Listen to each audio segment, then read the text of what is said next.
Welcome to this week's episode of the Rive Your Life podcast. This week we have a really exciting interview for you all.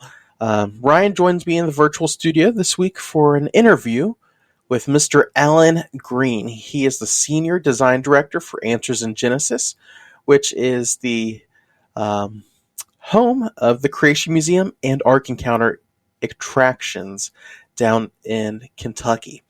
And here in this interview, we just talk about all things faith, coasters, and just fun. And we'll be looking at that. We'll look at how he got his start with themed attractions, how he grew that love, then some of his educational process of getting to where he is today at Answers in Genesis, and then he'll share with us some of the things going on at the Creation Museum and Ark Encounter. So you don't want to miss that. But I do want to mention this. We have our first meetup of 2024 coming up, and it is to the Art and Design Studio at Answers in Genesis. Alan will be giving us a tour, absolutely free through the studio. We'll see some of the things that they're working on, look at some of the projects, like I said, and just get to see what goes into creating these two state-of-the-art, top-notch, well-done, crafted attractions. So you don't want to miss that. It is on Saturday, February 17th at 1 p.m. We'll be giving out the location here soon, but if you are interested at all in joining us for this special meetup at the studio, as well as visiting the Creation Museum following that tour, you can visit our website, riveyourlifeministries.com, or look on our social media pages at Rive Your Life Ministries. And there is a form that you can fill out that just basically gets us a head count of what to expect for this meetup. So it'll just ask your name, how many will be in your group, what's your email address, and which attractions you would like to be a part of. Would you like to just do the tour, or would you like to be a part of the trip to the museum? And again, that's just for our sake of knowing who's going to be there, and also could open a door for us to get a discount with tickets and things like that. But if you could fill that out, it would be greatly appreciated. And I know this Saturday event that we have, this meetup, it's going to be a lot of fun, and I know you do not want to miss it. It's a one-of-a-kind opportunity that I don't know where you can get else. So definitely check into that. But without further delay, let's go ahead and jump into this week's episode. And you do not want to miss a second, so go ahead and buckle up, because here we go.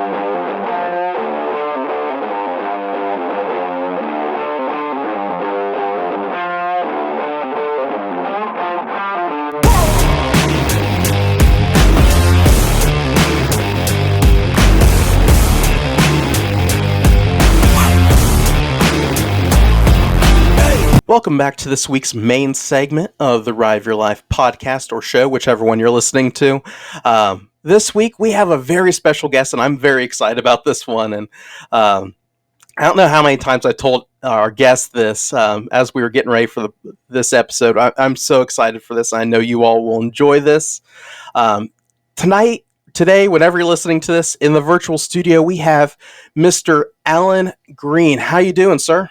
Good. How y'all doing? We're doing good. And Alan, we're going to go ahead and get started here by having you just tell our listeners a little bit about yourself, who you are, and go ahead and share your testimony as well.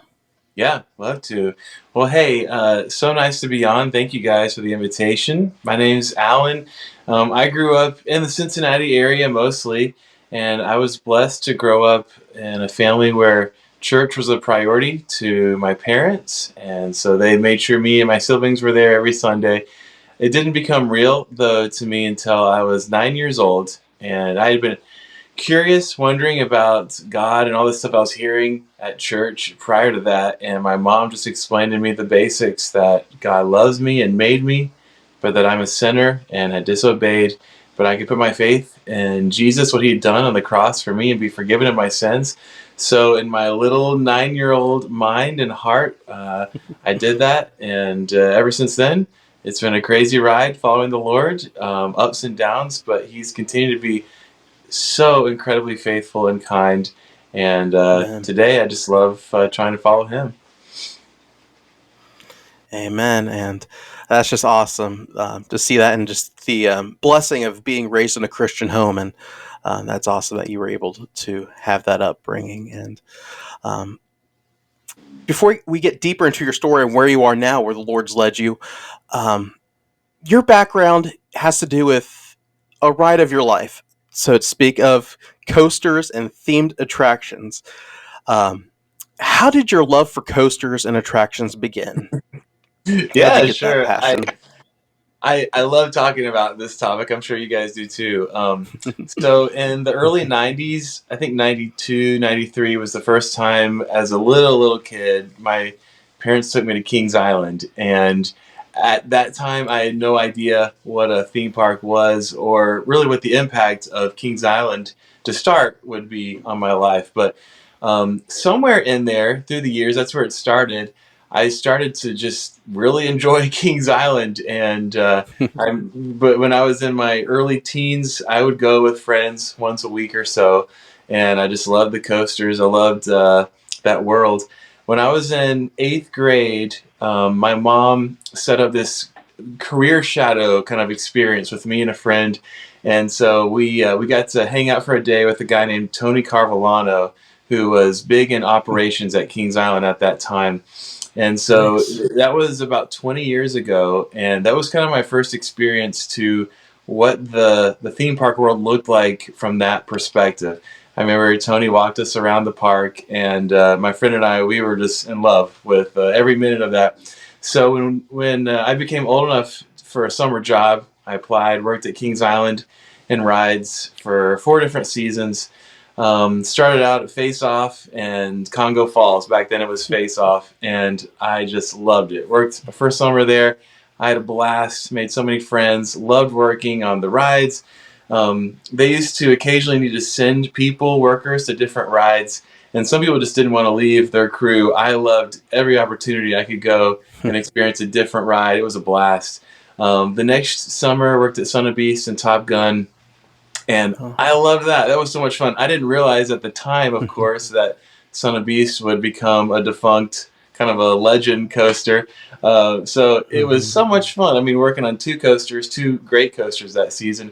Next year, I became a supervisor at Son of Beast and Top Gun. Loved that. And then my last season at Kings Island, I worked at Firehawk and Flight of Fear as a supervisor there at Flight of Fear, Nice. and I just had a blast. I mean, all those rides had a lot of them had been a big deal to me as a kid, as a guest, and then to get to work at them was fantastic. So, entering into my college days was kind of a moment of me trying to figure out, like so many, what do I want to do with my life? And I knew I loved theme parks and didn't know exactly what capacity.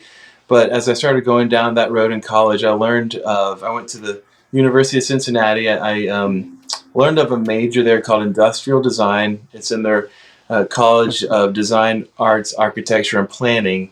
And through that, learned of this world of themed entertainment design, and got to do a few internships in that realm. I worked for a semester with Walt Disney Imagineering, working on the Toy Nice. Story Mania ride at Hollywood Studios down in Orlando. That was a great experience.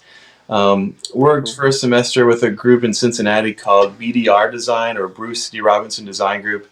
They do theme park design, museum design. At that time, we were working on one project was a ropes course at Dollywood. It was Adventure Mountain, Oh. and they've closed that course since then. But it's now where Fire Chaser Express is, and some of Mhm. the kind of the platforms and rock work that the coaster goes through, they were originally for that ropes course. So that was a cool experience to be Nice. exposed to that. Yeah. I worked a couple semesters at JRA, or Jack Rouse Associates design firm in Cincinnati, another group doing really cool work internationally, domestically with theme park design, museum design, and then worked a couple semesters at a group called the Hetema Group. It's a group run by Phil Hetema, who has a lot of history with Universal parks, but that was out in California. So around the time college was wrapping up, I was looking for a job, and that's also around the time the Lord led me to my now wife, incredible woman, Heather. We've been married for 12 years now, and that's been an awesome journey. But the Lord opened up at that time a door for me to do freelance work with Jack Rouse Associates, JRA. I did that for about a year, working on museum projects and theme park projects, which was so much fun. It was awesome. But during the course of that year, I kind of just felt like I the things I was doing, uh, and not to say that the Lord couldn't use someone in a scenario like this, but for me, I just felt like every day I was going to work to help build a secular theme park that didn't really have an eternal end goal. And I'm not saying, I mean, I love secular theme parks, but for Mhm. me it just didn't feel like that was the place where the Lord was calling me to be. So after a lot of prayer and processing, I left JRA and I went into seminary. Went to Southern Seminary in Louisville, Kentucky, and had a blast. That was a whole different kind of experience, a lot of learning and growth. But during that time, Heather, my wife, became pregnant with our now oldest son. And at that time, when she was expecting, I just felt like I would really love to be able to provide for my growing family. And during seminary, I was a full time student. Heather, she was making money as she could, but with a new baby on the way, I was praying that the Lord may open a door. And it was at that time that the Lord opened the door for me to work for Answers in Genesis. And that's the group behind the Ark Encounter and the Creation Museum. So it's really cool how the Lord's timing worked out. But now I will have been at AIG for 10 years in a couple months. Wow. And when I first came on board, the Ark Encounter was the big project. It was 2014 when I came on board. We opened the Ark in 2016. So there was 2 years there of Mhm. a lot of designing, along with the whole design team, exhibits and props, and that was a blast. And since we've opened the Ark, it's been great to see the growth there and expansion, and then also at the Creation Museum, our sister attraction, we've been able to update that property as well. So yeah, that's kind of in a nutshell some of the adventures the Lord's let me be on. Nice. And then going back to your story there, it really began at Kings Island. It did. What were some of your? Yeah, hey, it's an awesome park. We all three of us have in common. We love that park, and Yeah. it's our home park. So, what's been your favorite attraction from when you had your first visit there to now? What's been your favorite one that you got to ride, and which one was your favorite to work? Oh my goodness. Okay, that's a great A little question. I curveball mean, there. oh man, there's, as you guys know, there's so many great rides, and there's so many good memories connected to all of them. One of my favorite memories, maybe for nostalgia, I might say one of my favorites is Flight of Fear. One of my favorite memories was when it opened in 1996. I was young enough that it was a truly scary experience. I remember waiting in the queue line, and I waited because the ride was, when it first opened, it was shut down a lot. So because of it being Yeah. shut down, it was a long wait, and so I sat in that UFO room for a long time with my dad. And when we finally got to ride it, I had never had any experience like that. That launch into that Yeah. spaghetti bowl of track. So that's a special memory in my mind that I hope I never lose. Um, that's up there. I mean, I'll always love the Beast, of course, a legendary classic. Mhm. Um, I think working, it may have been Son of Beast, just because of. I mean, I look back and I think, man, it was so cool that Kings Island in the new millennium went for a crazy ride like that, that they built it, and there's never Yeah. been one quite built like that since. So I really took for granted the time I had there. I didn't know it was just going to be a short-lived ride, and I mean, but I think back to it, it was just so massive, and every part about it was huge. So I had to say that was probably Mhm. my favorite ride to work at. Nice. Yeah, yeah. Son of Beast is just that nugget of Kings Island history that it's always going to be there, Yeah, even though it's not there. It's there, it's so and they true. have that little memorial at Banshee and everything. And Right, yeah. Yeah. Yeah, but what was it like working in the Paramount era of Kings Island and just Yeah. the time there? So the first 3 out of 4 seasons, I think it was the first 3 out of 4, were Paramount years that I worked there, and I was there during the transition to Cedar Fair. Um, I mean, I feel like those were some of the heydays of the Paramount times, and Mhm. I mean, so I was in the action zone a lot during that time, 2003, 2004, 2005, and I just felt like the action zone in particular was really working thematically at that time. I mean, Paramount had Mhm. changed it from the Adventureland type theme to Paramount, and with Face Off in Congo and Drop Zone, Top Gun, all these Paramount themes, it worked. Since then, I feel like now that area is a little bit of in an identity crisis. But Yeah. yeah, Paramount was the brand I grew up in at Kings Island, so I enjoyed the rides that embrace more of the Paramount franchise, like Outer Limits, Flight of Fear, and Tomb Raider, and Italian Job Stunt Track. Um, I've heard that people who went there before Paramount and now have seen it come back to Cedar Fair, they appreciated it coming back to Cedar Fair, and I can see now in hindsight how if you'd grown up without the Paramount brand, when Paramount came and took over, that could have been quite a shift. I mean, for better or Mhm. worse, Paramount had quite an impact that's still there to this day. That in some cases it kind of messed up the original themed lands there. So for me, I Mhm. grew up in it and I enjoyed it. I remember when Cedar Fair took over. From my perspective, just as a ride operator, there wasn't a ton of changes. I think I remember there were some wardrobe things that changed a little. It was a little more strict, it felt like, but that was, I mean, a good thing in the big picture. They were wanting a high quality experience for guests. But it wasn't anything radical from the level I was at. It felt pretty similar to what it did when it was Paramount. Yeah. Cool.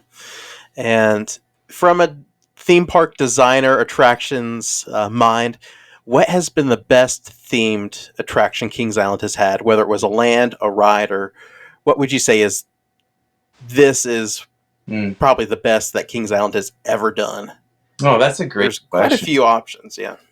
Yeah, that's a great question. I mean, it's been fun to see in the times where Cedar Fair has even implemented some themed areas. I think of Adventure Hmm. Port this past Yeah. season, or like Mystic Timbers. But I think Hmm. for Kings Island, in my mind, it's between Flight of Fear and Tomb Raider, and I think, Hmm. I mean, they're both great rides. I may go with Tomb Raider. Um, Yeah. though that's a really hard call. But I mean, both of them for a regional theme park. Both those rides, I think, were really great, great pieces of work. I mean, it's not Disney level, of course, Hmm. but it Yeah. was really cool. I remember when Tomb Raider opened. The year before it opened, Just Siebert, he was like the big PR guy there at Kings Island, and he was Hmm. promoting this mysterious dark ride. And I had no idea what to expect on opening day, and I was so excited. And they had the big cave there you go in, and it was such a mystery. And I was so impressed. Each level of the queue line, I didn't know what was going to happen, and the way the doors like would slide open, and they had all those like Hmm. figures there in the one part, and um, the ride itself to me was a little bit of a letdown. I didn't know Yeah. what to expect. So the first time I rode it, I was like, "Is that it? Is there more to this?" But in terms of this, all the theming, it was pretty cool. What they did there with Tomb Raider, and I wish that they would use that building for more than just a haunt maze for a Yeah. couple months or so out of the year. But yeah, that was a pretty cool ride. Yeah. And you kind of mentioned it that Action Zone is going through like an identity crisis right now. It's kind of like a just concrete slab. Yeah. If you could redesign that area, what would you like it to be? And keep in mind, Six Flags might be coming in here Uh, soon. I know. That is so So, interesting. That is so interesting. So, I mean, as you guys know, that area has seen a few different themes throughout its history. Um, Mm-hmm. some of its earlier roots with more of this like African safari adventure theme, which I thought that was really cool.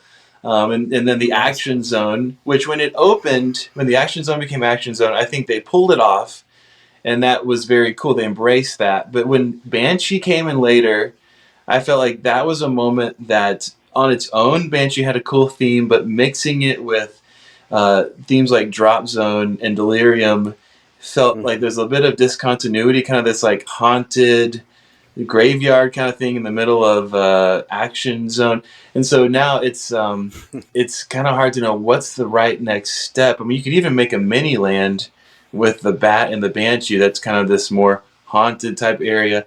But you know, the whole Six Mm-hmm. Flags Cedar Fair merger, I do not prefer DC Comics coming into Cedar Fair parks, I really don't. But it is interesting.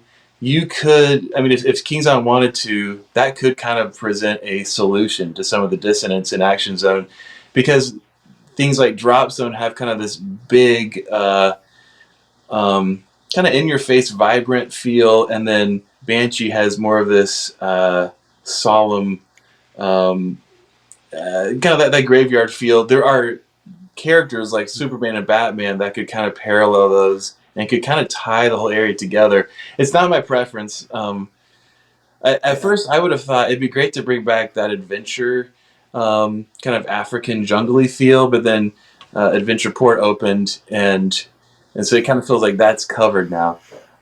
So that's interesting. I don't know what Cedar Fair will do. It's been cool to see them invest in theming at Kings Island and other parks, and I hope they'll do that. Action Zone is a big area, so whatever you do, it may require a pretty big, I mean, retheme if you're going to really For do that sure. holistically. So it'll be fun to see what happens there. Yeah. And I've heard a lot of people throw out the DC idea Yeah. as well. Batman making it Gotham City or whatever. Ryan has Yeah. thought that too. Yeah. I really, I kind of would Yeah. be in support of it, but just to give it some flavor Mm-hmm. because, see, unlike you guys, I haven't been going there quite as long. I started going, I went there as a kid like every year with my family, but once I started getting into coasters, I was 16 years old. It was 2016, and it was fine over there because if that we used to have Mhm. fun Mm-hmm. TVs, and they're kind of there, but they're not there, and we don't really know what they're doing with them. But at the time, they at least kind of had some cool pop Yeah. music going on, and you at least had this like young, like active feeling going Yeah. on in that area. But in recent years, I'm with the two of you. It is just Yeah. it looks It's tired, awkward.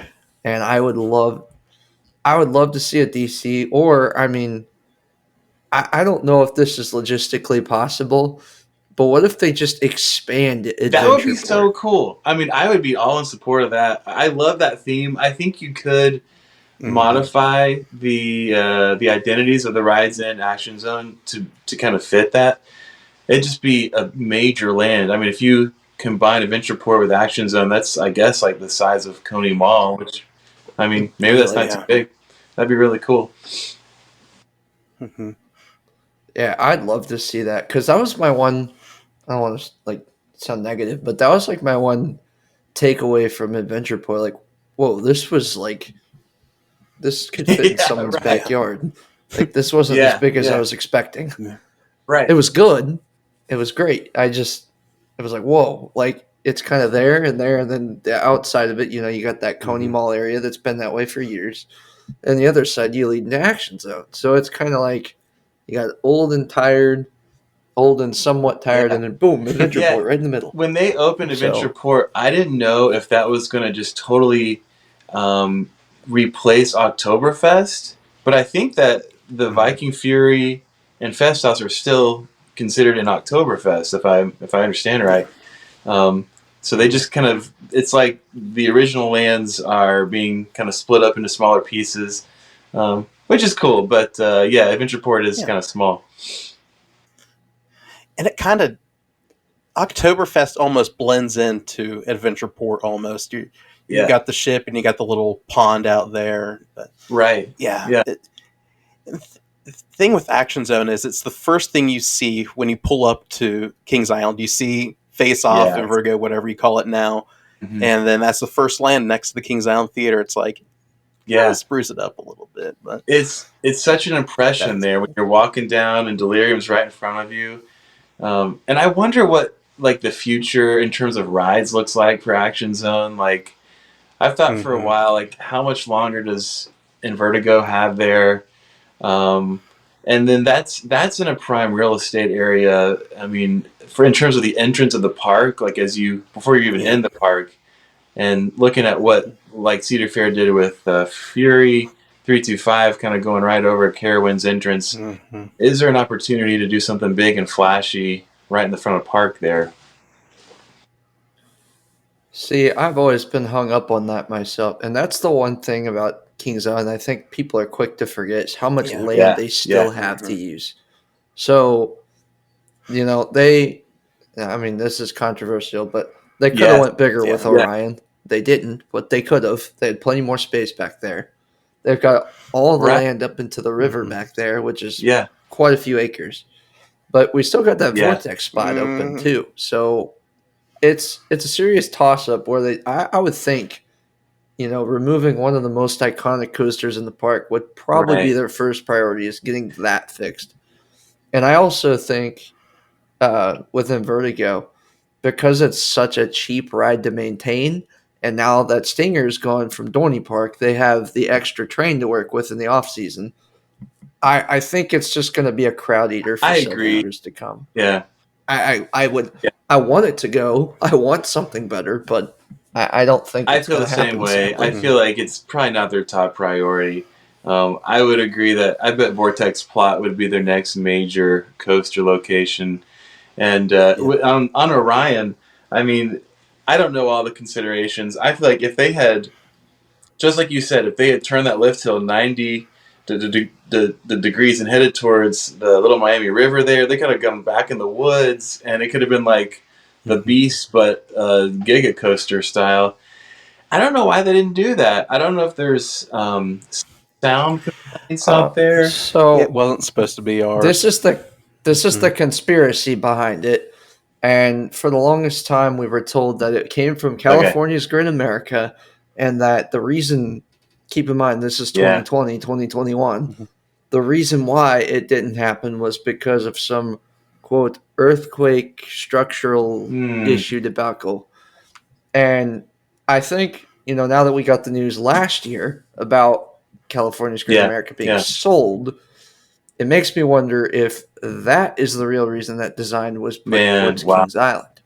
So there's a whole can of worms. I guess no one's going Yeah. to really know, but I think after that purchase, that was kind of my green flag to kind of lean towards that. Sure. It would Yeah. make sense. Yeah. That is so interesting. Yeah. Hmm. But yeah, the future for Kings Island is bright. You've got Camp Snoopy coming next Yeah. year, which is again that theming. Who knows how good it's going to be? Like you've Yeah. got all these other Cedar Fair parks with it, and just that nice plot of land back there. But um, from Kings Island, that kind of grew your passion for the themed attractions industry and going into college and doing that, and then even going to Disney to work on Toy Story Mania. So that's where your attraction experience began. And then let's move towards Answers in Genesis. You got there. What was one of your first projects that you had with Answers in Genesis and even the Ark Encounter? Yeah. Yeah. So I started working at AIG in 2014, and they were um, big into and continuing to grow in design for the Ark Encounter. The Ark had been promoted at that time, fundraising was underway, and so the design of the exhibits was a big deal. Um, I was tasked to design a number of the exhibits in the Ark. A lot of them have in common props. If you've been to the Ark, there's a lot of props. That was Mm-hmm. one of the first big things I was asked to do was to design a whole host of props, and through those, we're telling stories. We're telling a narrative about who Noah and his family are, what they would bring with them on the Ark. So boxes and rope and bags and fabrics and Mm-hmm. food containers and all kinds of things, where we want to create the most real experience we can, because we believe the biblical account of the flood is true. And so I had never had Yeah. the opportunity to spend years along with the whole design team thinking about Noah's Ark, the real account, like what Noah had to bring with him, what he would have wanted to bring with him to remember the pre-flood world, perhaps good things from God's creation. So, and I'll just add to that one little thing. So, this is really a testament to God. But my boss at the time when I came on at AIG, his name was Patrick Marsh, and Patrick had worked Mm-hmm. at Universal Studios in Florida, the King Kong ride, the Jaws ride, and through some of the internships I had done, this was all God orchestrating this. But I had met some people along the way who had worked with Patrick back at Universal, and that had kind of served to make that connection for me to work at AIG. But Patrick, he's in my mind, he's a legend. I mean, he's just so cool. Done Yeah. so many amazing things. An amazing believer and just incredible designer. But he went to be with the Lord. It's been 2 years now. I can't believe it's flown by. But his legacy, he was really kind of the Walt Disney of AIG, taking our CEO Ken Ham's vision and really turning it into the themed attractions that we have. Patrick's legacy is continuing on beyond his life here on Earth as we continue to open up new attractions that he was really the inspiration for. And that's one of my questions was about Patrick. What was it like working with Patrick, and was some of the best advice and things you picked up from him with Mm. your time you got to spend with him?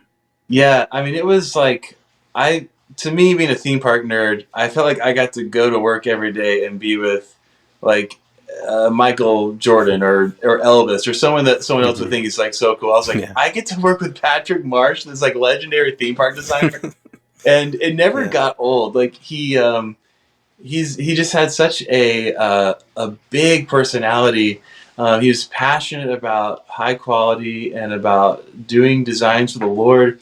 His heart for the Lord was Man. awesome. I mean, he was so passionate. Man. He could be like a motivational speaker. He'd get our whole team excited about what we're doing, and he would always keep that vision in front of us about that what we're doing is impacting individual lives. People are coming and seeing things they've never seen before and coming into contact with the Lord, with the gospel, with Scripture, and so he was amazing. And I think so much of what we have at the Ark and at the Creation Museum are due to his dedication.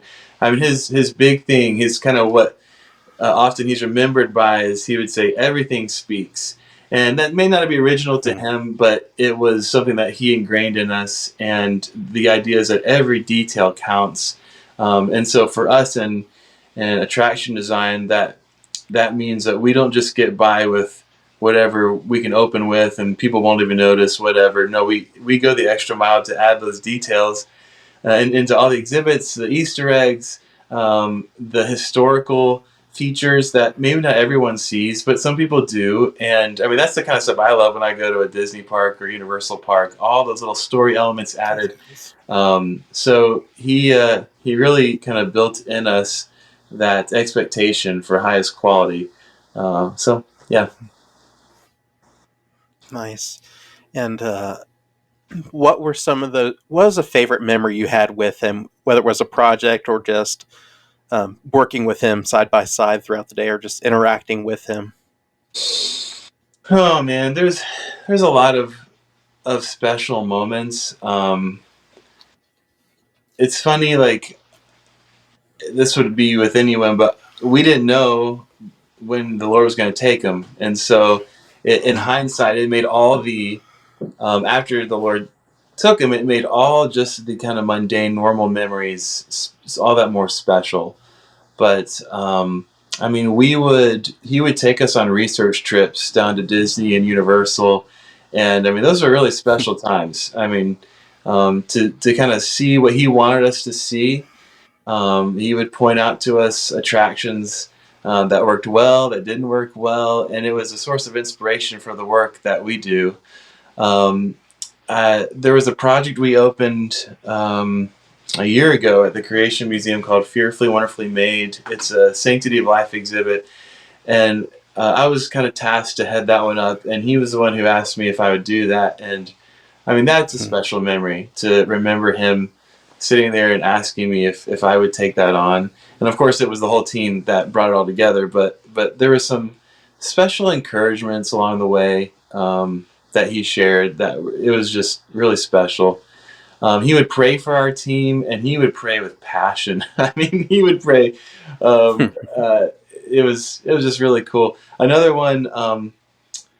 We've had a number of different concepts for rides and attractions, and one of those is a dark ride concept, and the concept for it has evolved over time. But we had a ride group vendor come in from Japan and meet with us, and Patrick, some of his history was after he worked at Universal, he moved to Japan to do some theme park design over there before coming to work on the Ark and the Creation Museum. So it was really cool to meet this ride vendor group with Patrick. He could speak their language, kind of thing. They had some common kind of attractions they were aware of and had worked on together. And just to be in a meeting like that with him was really special. So I think I caught a lot more from him than he officially taught. But now that he's gone, I think back all the time to, like, how would Patrick handle this situation or that design decision? Or I think back to him a lot. Awesome. And with that, I was going to ask about Fearfully and Wonderfully Made. We're going to talk some about your projects and what's going on at the Ark and Creation Museum, but go ahead and talk about that one while we're thinking about that. Sure. I mean, what's really cool about our attractions is we have a number of different exhibits, and with each one, there's a new opportunity for a different genre. So this is just one of a lot. I mean, you may know we have a lot of more historical or archaeological based exhibits. This one is not that. So this is a Sanctity of Life exhibit, and really what it seeks to do is to show the gift of life and the amazing gift of life that God has designed into each individual human being. A big part of the exhibit was really based on one of our PhD speakers. His name is Dr. David Minton, and he would give for years now. He gave talks, speeches, teachings on the subject matter of the sanctity of life. So we worked a lot with him, which was awesome. And he went to be with the Lord around the same time Patrick did, which was kind of crazy. So the exhibit's kind of a legacy of Dr. Minton from more of like a medical and message standpoint, and it's kind of a legacy of Patrick in terms of how to translate a message like that into an immersive experience. So the approach we took in the exhibit was it kind of centers around a number of small scale, well, actual size in a lot of cases, baby models of little babies from fertilization up to full term. And so what was really cool, what I loved especially about this project, was it was an opportunity to show the message of God's design for life, but in a kind of like a theme park style way. So we have some cool special effects in there. We have Pepper's Ghost over 12 baby models where we're able to animate, overlay onto these physical models animations of different organs or developing features in each baby, like a beating heart or skeletal structure or brain. That was so fun. I mean, that's like inspired by Haunted Mansion and other, at least that effect is. And then we have this large 4 times size actual, four times size the actual size of a baby, a 35-week-old baby. So it's this huge baby model that we did some projection mapping on to show the movement of blood from the placenta through the umbilical cord. So we got to do some really fun stuff like that. But the message is what's so core, and that's that God has designed our lives and that he offers grace and forgiveness. We all have a fearfully, wonderfully made story. We end the exhibit with some really touching and hard to walk through, but important messages and issues. We have monitors, large monitors at the end that have people who we filmed sharing their stories. Um, one's about um, uh, adoption as a godly alternative. So we look at a man and wife who have adopted children and just their heart.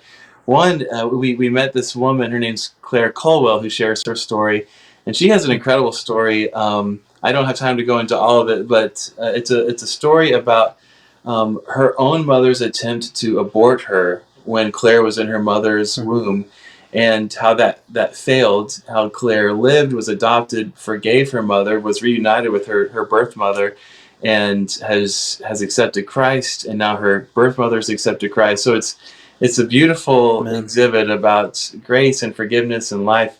It was a blast to be a part of.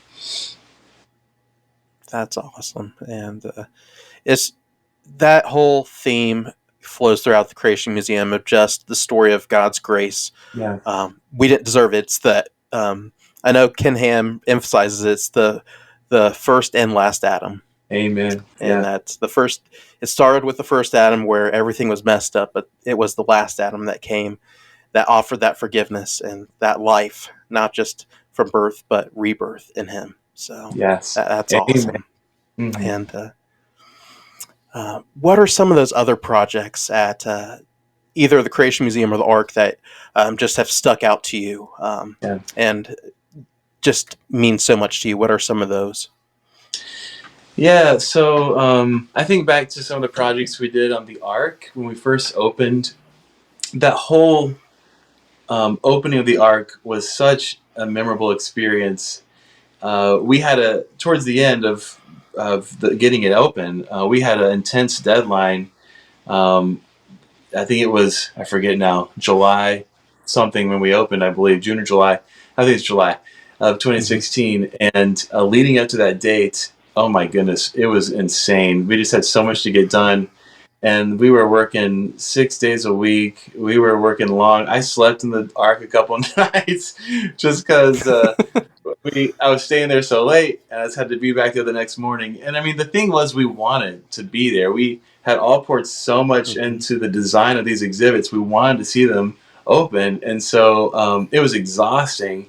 But we wanted to be there in a sense. So some of my favorite of those exhibits we opened. One it's kind of simple in a way, but Noah's Library.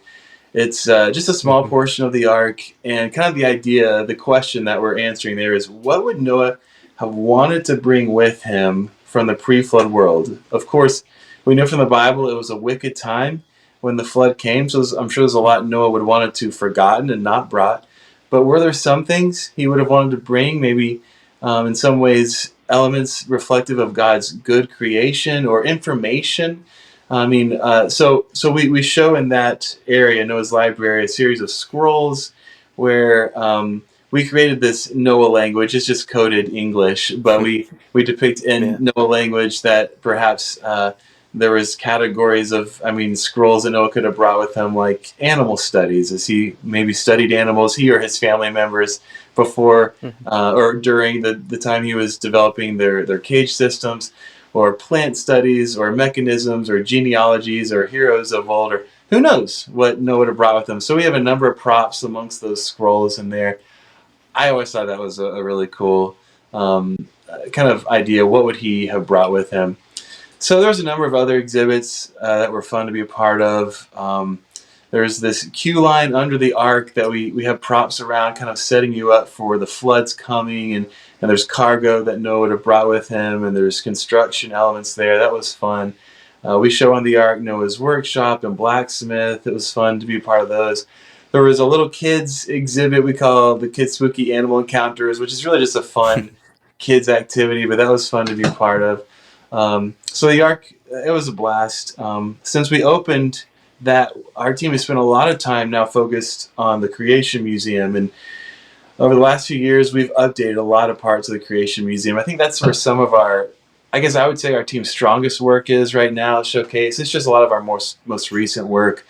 We have an exhibit called Relevance of Genesis that I was a part of. That was a lot of fun. We've set it up like this whole reclaimed industrial building, and it's just another example of how it's fun to have all different types of exhibits, different genres, different visual styles.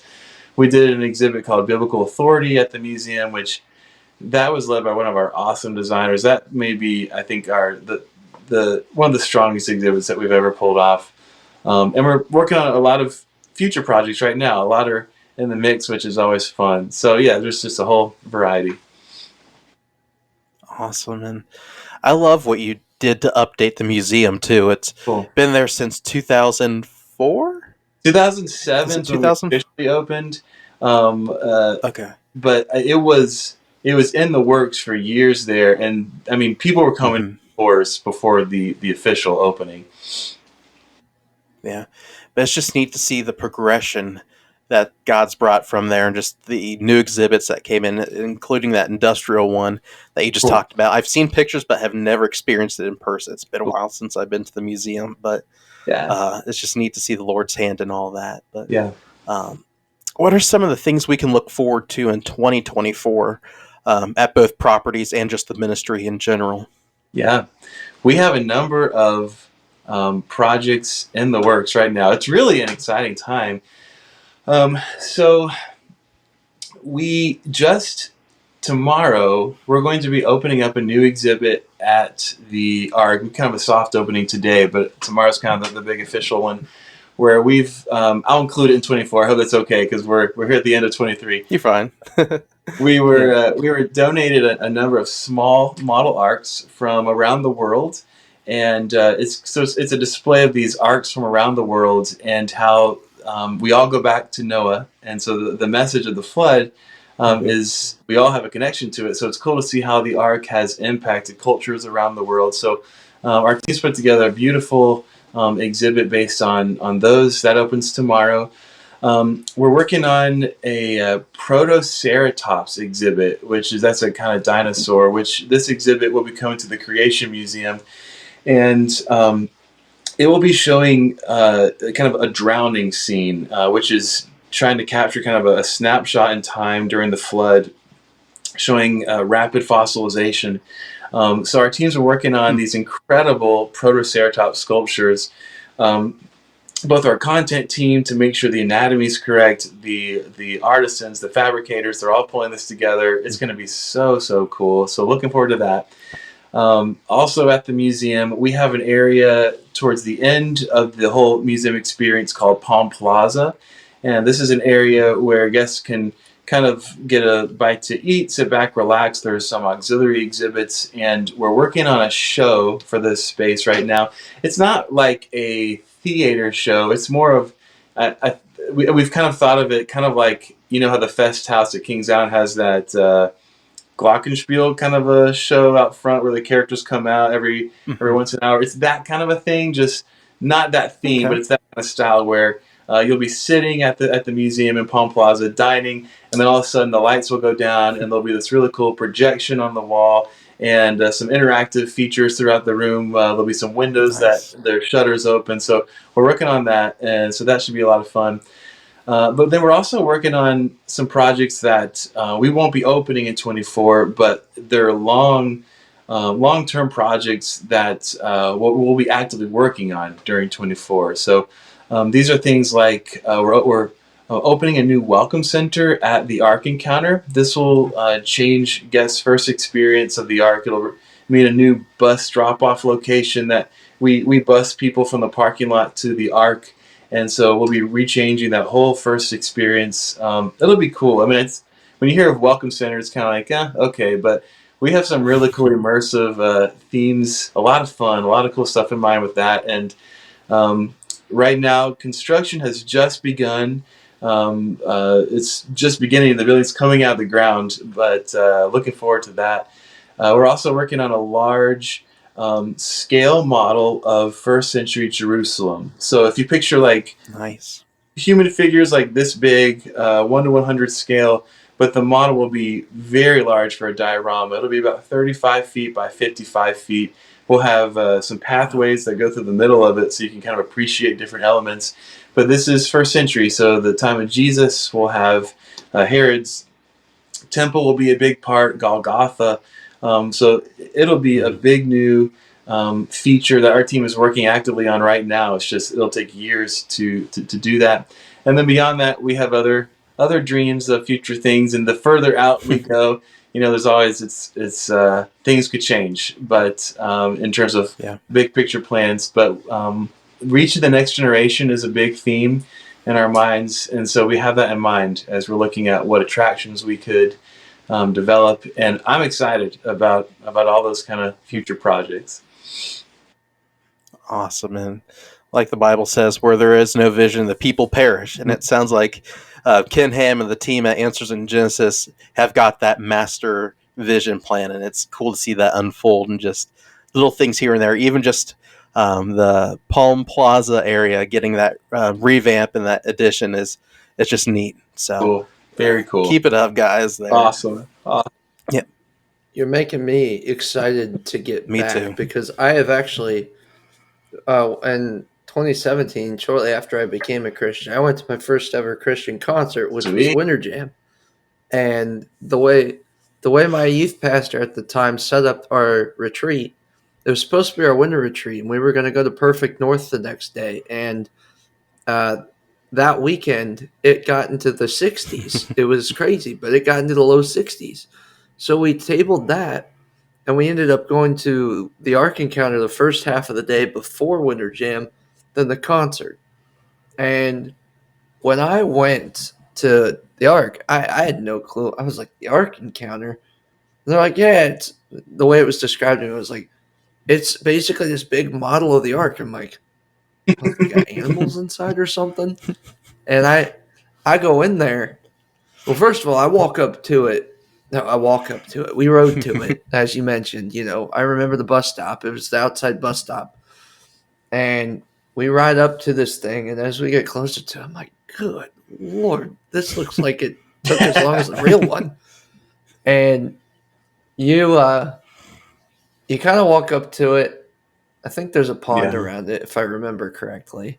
And you walk over the little wooden bridge. You go in, and you go in at the ground. If you guys have never been there, you enter at ground level. So it's like walking into something you don't even know what you're about to get yourself into.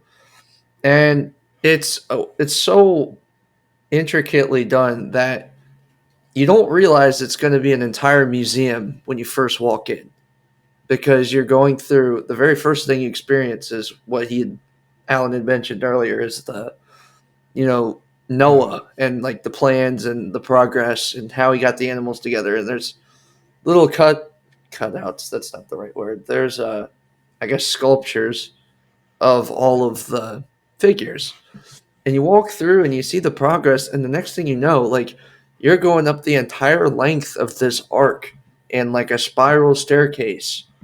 And it's nothing but I don't even want to say museum. It's like factual evidence that Christ came, and he, like, obviously my biggest takeaway from the ark specifically was hammering down the book of Genesis. Like, let's put this on display. Let's give you as much evidence that everything in Genesis did happen. And it's incredible. Like, I need to go back. And I just figured I'd share that for those who probably have not been there, because a lot of people I know haven't. And it's sad. Yeah. Cool. And, man, just the Ark Encounter, I remember the first time I went there too, just the scale of it. You read the dimensions in the Bible, but to see those dimensions before your eyes is just like, wow. And it's a park of biblical proportions. And man, it's so neat. And it's one of those, I haven't been to the Ark or Creation Museum in quite some time, and I do want to get back out and see that all. So if you're listening to this, I've never been to either one of these amazing attractions, I strongly encourage you, go see it. It's worth your time. It is worth the money that you pay to get into there, and it's worth it. And I think Alan can attest to this too. You cannot spend one day there. You might need several days to get through it. There's so much to take your time and read and look and just absorb. And it's straight from Scripture. It's it's top notch, high quality stuff. It's amazing. And specifically for the Ark, I noticed. Well, Donnie noticed, and he passed it to me. Fortunately, I couldn't make any of the dates last year, but there was a lot of Christian entertainment Mm-hmm. going on, and some names that are definitely in the CCM scene. Like I think Jordan Feliz was Kane was there, there. and you had Renee, and Kane was there. So, is that something? Do you know much about that? Is that something you guys look forward to Yeah, continuing I to don't know do, as or? much about some of the entertainment things, but I know that will continue. We have a series of conferences and concerts and things. One, I guess, our biggest annual concert thing we call 40 Days and 40 Nights of Christian worship or something like that, I believe. And Yeah, I know they get a lot of bands in for that. We've done it a few years, and I assume that we'll want to continue doing that. yeah, Yeah, I just happened to think about that, and I was like, well, there's something else Yeah, worth yeah. mentioning. Yeah, we opened our auditorium there. We call it the Answer Center. It's been a few years, maybe 4 years ago or so, and it's pretty big. And I don't know if we. I guess we were. I was surprised how full they keep it. They have, like I said, mm, conferences and uh, concerts and all kinds of groups in there, and it seems like it's always something that's cool going on. And it's not just like not only for stuff you had to register for, but every day when the Ark's open, they have shows going on. You can just walk in, hear someone give a talk, or they'll play a little movie or whatever. They have a huge LED wall in there, so it's really cool. And one of the things currently going on at the Ark and Museum is Christmas Town and Christmas at the Ark Encounter. And if you can't tell, this is being recorded in December. This is January, but definitely check that out in December. It's well done. You get to see all these lights on all the attractions there. You get to see live nativity and some live shows there of different people giving accounts. I think there's a temple guard. I remember one of the magi and things like that. Is so cool. And Yeah, definitely next December, check that out. And yeah, did you have any part with that creation? No, not that directly. Though some people on our team do and did at both the Ark and the museum. Like you said, we're in Christmas mode right now, so you can still go. It's up until there's select dates up until Christmas, where the lights look awesome at both the Ark and the museum. I just visited both for their Christmas events couple days ago. Like you mentioned, at the museum, they have different dramas going on, and they're awesome. Yeah, we have some of our team members involved with those and some of the living history events as well. So yeah. Cool. Well, I think this brings our interview here with Alan to a close. We thank you again so much for joining us, Alan. But um, I'm going to have Ryan share any questions he has. But one last question I have, actually, two. This one's more of a fun one, but you kind of mentioned a special project related to maybe one or two Universal rides coming to the Ark Encounter in the future. Can you tell us a little bit about the Tower of Babel? Yeah, totally. Yeah, I mean, so this is kind of a prayer request too, because it's for a long time there's been a concept for could we build a replica of the Tower of Babel, and in a similar way to how we've done with the Ark, and we've thought through, okay, how can we tell that account, that narrative. And so one of the ideas has been, could we do it in a dark ride style, like at a Universal or Disney park? So we've over the last several years we've been in touch with different dark ride vendors and thought a lot about what that could be like. And it's not the next thing on our list. And so kind of our current thought is it may be years out, and it's all concept right now, so it could change. Mhm. It's on the Lord's hands. But I think there's a lot of opportunity for something really special that we could give guests that we don't currently offer. If it could be some kind of a very dynamic experience. So we're definitely learning from Disney and Universal, looking at trends and thinking of how we could be innovative and communicating a message that shows the historicity of the Bible and the Tower of Babel, but also what we call the one blood message. And that is kind of taking that narrative all the way to the New Testament, to the message that Jesus died for people of every tribe and tongue, and nation. So as people dispersed long ago from the Tower of Babel, Jesus died for people of all those different tribes who left from there. So we'll see what the Lord has in store, but definitely excited about what that could be like. Set Sunday dog training. Amen. And one of my last questions is one that we ask all of our guests. What is some advice you would give to listeners who are seeking to pursue themed attraction, ride design, and theme park design? What would you give to them? Yeah, that's a great question.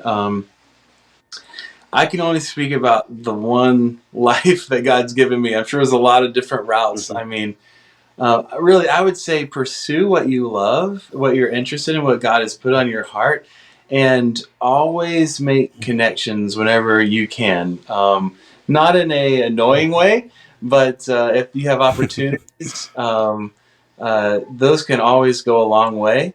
And you never know how, even years down the road, those will come back and be a benefit. So the Lord's in all that. I mean, for me, Amen. it looked like going to college and pursuing a degree that I enjoyed, with a mind towards how I can apply that towards the themed entertainment industry, and seeking to kind of network with people in that world. I have a friend who took a different path than me. He's a ride engineer at Disney now, and but his story in some ways has parallels. He's doing engineering, I'm doing design, but we both were passionate about what we loved, and sought to grow, and that a lot of people that I work with today, I mean, some went to college, some didn't, some are way more gifted than me, and they never went to college. So that's not like college is a mandatory thing, but I mean, I think some of the common denominators are just pursuing what you love, always seeking to grow, and reaching out to those around you who are just a step ahead of you in your journey, and seeking to learn from them. Amen. Then go ahead, Ryan, if you have any other questions, comments, or anything. That was a lot to take in, but I think one of the things that, honestly, what you just said, college not being mandatory is something that a lot of people get twisted nowadays. I know plenty of people who go to college and they'll take anywhere from 2 to 6 years to get this or that type of degree, and they'll end up getting beat out by some guy who's Yeah, just simply better at the that's job. right. And they might have just been a high school grad. And, it's as someone who's, I wouldn't say in the theme park industry, but very similar entertainment for sure. How, oh, I mean, with mentorship, were there ever times where you were just like, well, first of all, I guess let's ask this question. You did go I to did, college, yeah. correct?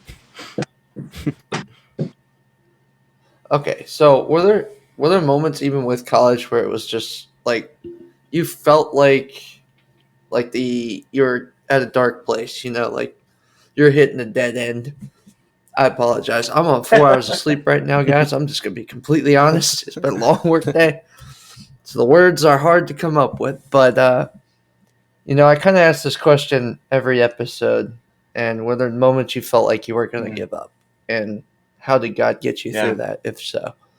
I think that's the best way to Oh, word that's it. a great question. I mean, one of the big answers for me was in college.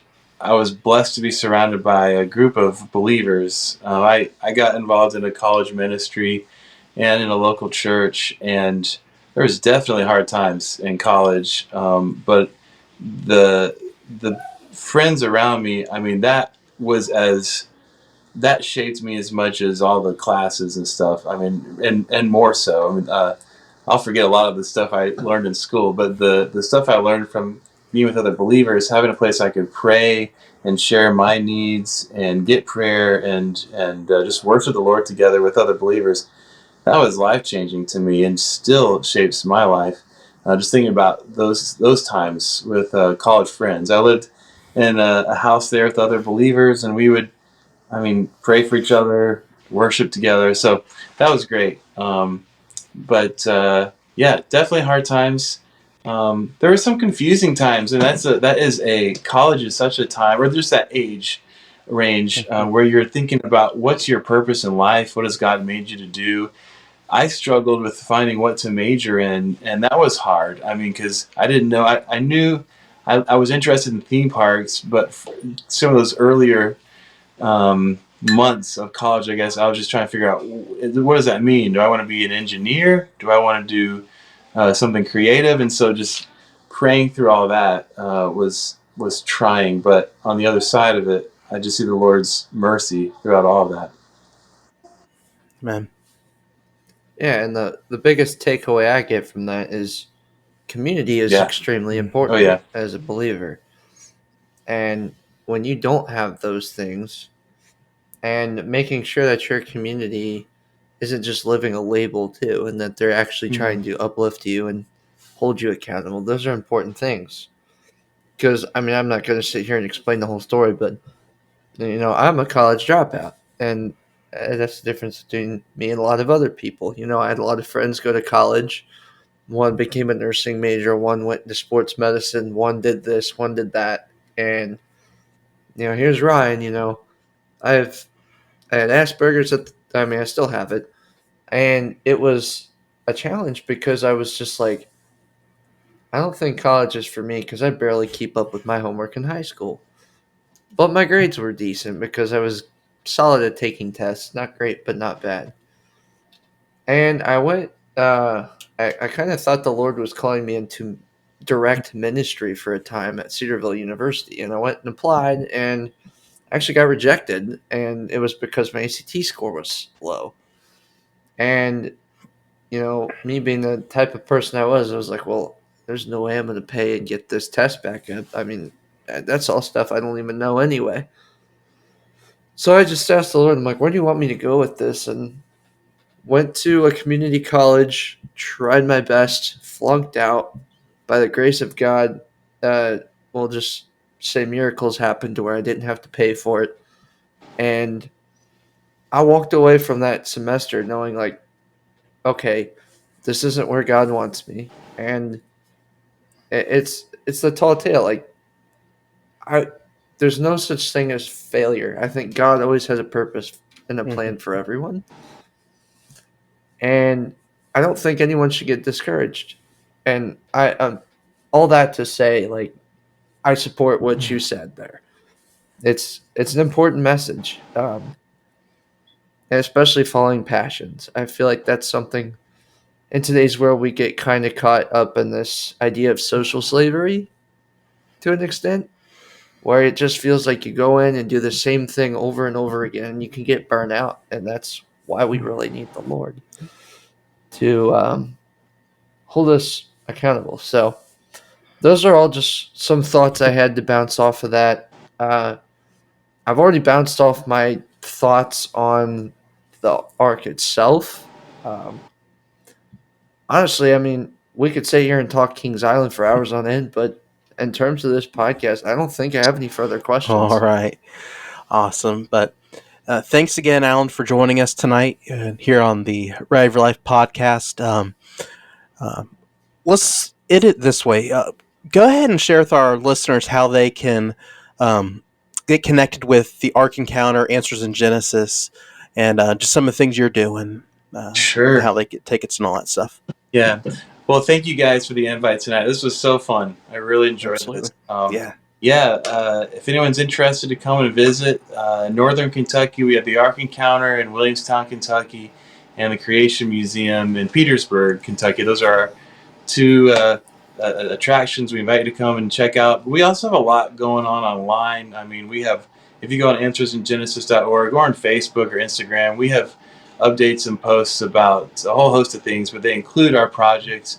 If you'd want to stay kind of up to date on some of the the projects we're working on that I shared about earlier, you can go on there, social media, and Ken Ham, Answers in Genesis. Those are different groups that have a social media presence, and they'll have updates in the coming year and beyond. So, yeah. Awesome. Well, thank you again, Alan, and we look forward to seeing what God's got in store for the future. Awesome. Thanks, guys. Thanks so much. Thanks again, Alan, for joining us this week on the ROYL podcast. It was truly a pleasure and honor to have you on just to talk about what God is doing in your life and in Answers in Genesis ministry. And we look forward to seeing what he's going to do in the days, weeks, months, and years ahead until he returns. So thanks again for joining us there, Alan. And as I mentioned at the beginning of the show, you can join us for our first meetup of 2024 at the Answers in Genesis Art and Design Studio in Kentucky. It's absolutely free. All you have to do is just show up. But we do encourage you to go ahead and check out our social media pages and website to sign up, just to help us get a head count of what to expect for that day. And then following that tour, which is absolutely free, we'll be heading over to the Creation Museum, which requires a ticket. So by helping us get a head count of who's coming, that could help us potentially with getting some kind of discount on tickets. So we need 15 plus to get that discount. So every single notification of you coming helps us out greatly. So if you have any more questions or anything like that, feel free to reach out to us, and I'd be glad to answer any questions you have and clarify anything that needs to be clarified. But again, that's on Saturday, February 17th at 1 p.m. And we'll give more details on that in the days to come leading up to the event. But thank you all so much again for joining us this week here on the podcast. And be sure to subscribe on all your favorite podcast streaming platforms, including YouTube, so you don't miss an episode. You don't want to miss next week. We're going to be talking about a defunct Christian theme park that was in Orlando called the Holy Land Experience. We'll talk a little bit about the history of the park, just from start to end, and I'll also share some personal experience from visiting that park many moons ago. So don't miss that. But you can find us on all your favorite podcast streaming platforms and YouTube, like I said. And you can connect with us on social media, Facebook, Instagram, Threads, and X. You can find us on Facebook, Instagram, and Threads at Rival Life Ministries. And you can find us on X at ROYL without the A Ministries. And we'd love to connect with you and just help you however we can. But most importantly, help to make Christ known in your life if you don't know him as your personal Lord and Savior. So with that being said, again, thank you all so much for tuning in this week. And we hope to see you next week here on the ROYL Podcast. Peace. Thank you for tuning into this week's episode of the Rival Your Life Podcast. We hope it's a blessing, help, and encouragement to you. You can connect with us here at Rival Your Life Ministries on Facebook, Instagram, Threads, and YouTube at Rival Your Life Ministries. You can also find us on X at ROYL Ministries, and that's ROYL without the A. You can find us on our website at rivalyourlifeministries.com, and you can text us at the ROYL Hotline at 513-285-8319. And again, that is 513-285-8319. We'd love to hear with you and connect with you and help you in your walk with Christ. You can also find us on the Fruitful Radio at the ROYL Show each Tuesday and Thursday at 7 p.m. Eastern Time. We take the best of the best from the podcast and bring it to you through the radio waves. Be sure to give us a 5-star rating on your favorite podcast streaming platform and also leave a review so that the word gets out to those who need to hear it. We hope you all have a great week, and we will see you next Monday. God bless.